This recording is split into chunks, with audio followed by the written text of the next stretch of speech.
नमस्कार दोस्तों, हमारे संस्कार चैनल में आपका बहुत बहुत स्वागत है। आज हम आपके लिए एक ऐसी रोचक जानकारी लेकर आए हैं कि नवरात्रि के दौरान जो गरबा और डांडिया के आयोजन जगह जगह होते हैं, उनका क्या महत्व है और कैसे मनाया जाता है। नवरात्रि के पर्व को उत्साह और उमंग का त्यौहार माना जाता है। हर साल नवरात्रि के 9 दिन नवदुर्गा की पूजा होती है। इस दौरान दुर्गा पंडाल सजते हैं। माता दुर्गा की बहुत बड़ी बड़ी विशाल प्रतिमाएं जगह जगह सजती हैं। माँ दुर्गा का श्रृंगार किया जाता है। भारत के अलग अलग राज्यों में नवरात्रि मनाई जाती है, लेकिन सभी राज्यों का अपना मनाने के अलग रीति रिवाज होते हैं। सभी जगहों पर एक बात सामान्य होती है, दुर्गा की पूजा। दुर्गा की पूजा पर गुजरात के कई राज्यों में गरबा और डांडिया का आयोजन किया जाता है, लेकिन आजकल हर स्टेट में, हर राज्य में इनका आयोजन होने लगा है। लोग डांडिया खेलते हैं और गरबा करते हैं। इसे माता की आराधना से जुड़े खास त्योहार की तरह मनाया जाता है।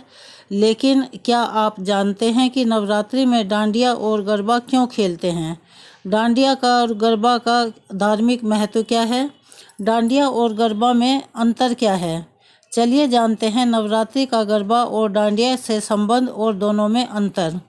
गरबा और डांडिया। नवरात्रि में गरबा करने और डांडिया खेलने का धार्मिक महत्व है।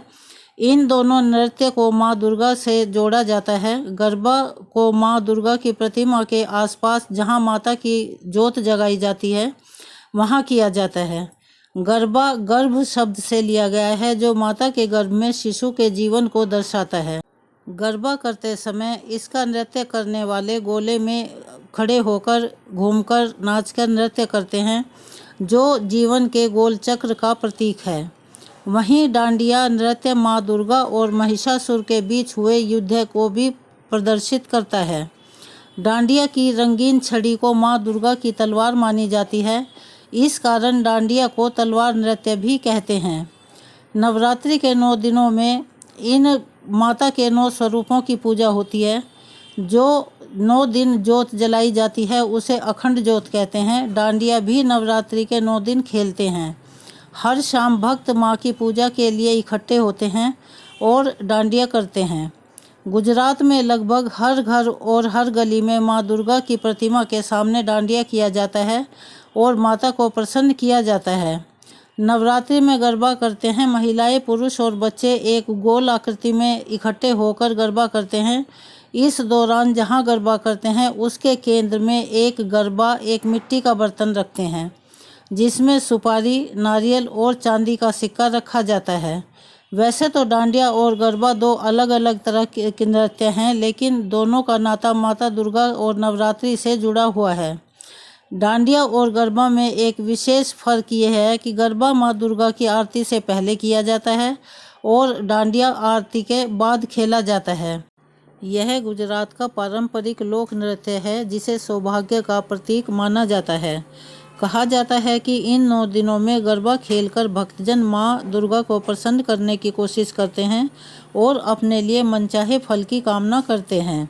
धार्मिक महत्व के साथ ही डांडिया मौज मस्ती के रंग बिखेरने के लिए भी जाना जाता है। इसे लेकर श्रद्धालुओं में खासा उत्साह देखा जा सकता है। इस आयोजन में सभी आयु वर्ग के लोग शामिल होते हैं। युवाओं के लिए अपनी संस्कृति से जुड़ने का सुनहरा अवसर होता है।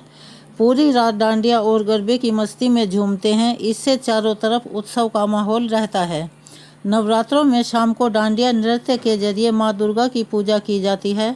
नवरात्रों की पहली रात्रि को कच्चे मिट्टी के छेद युक्त घड़े, जिसे गरबो कहते हैं, उसमें उसकी स्थापना होती है।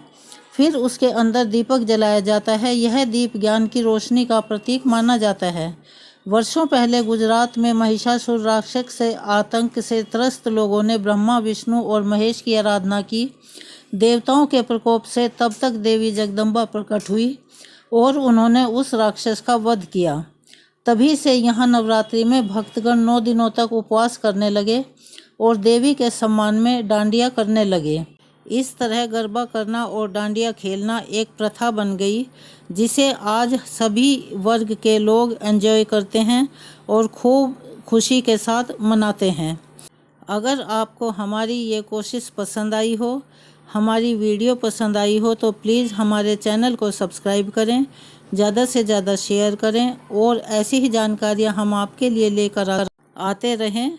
हमें सहयोग करें। धन्यवाद।